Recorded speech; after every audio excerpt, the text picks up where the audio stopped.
Söyleyin o benim gökyüzüm güneşim. Belki bu dünyaya aşk için gelmişim. O benim ecelim, ona yar demişim. Ben ona divaneyim. Aşıklar aşkının yolunda.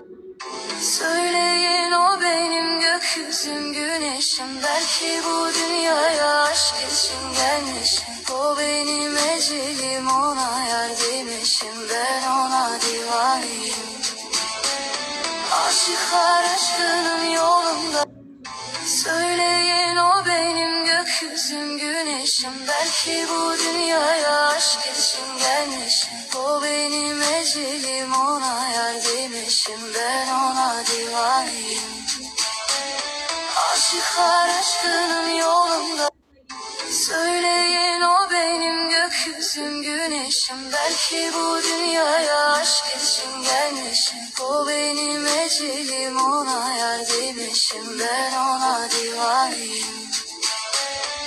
Aşıklar aşkının yolunda.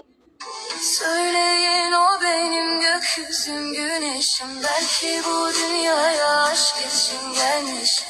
O benim ecelim, ona yar demişim. Ben ona divaneyim. Aşıklar aşkının yolunda. Söyleyin o benim gökyüzüm güneşim. Belki bu dünyaya aşk için gelmişim. O benim ecelim, ona yar demişim. Ben ona divaneyim. Aşıklar aşkının yolunda.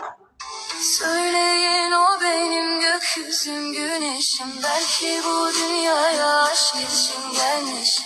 O benim ecelim, ona yar demişim. Ben ona divaneyim. Aşıklar aşkının yolunda.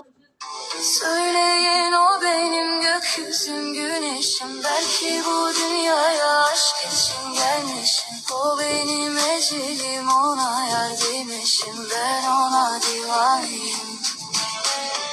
Aşıklar aşkının yolunda. Söyleyin o benim gökyüzüm güneşim. Belki bu dünyaya aşk için gelmişim. O benim ecelim, ona yar demişim. Ben ona divaneyim. Aşıklar aşkının yolunda. Söyleyin o benim gökyüzüm güneşim. Belki bu dünyaya aşk için gelmişim. O benim ecelim, ona yar demişim. Ben ona divaneyim. Aşıklar aşkının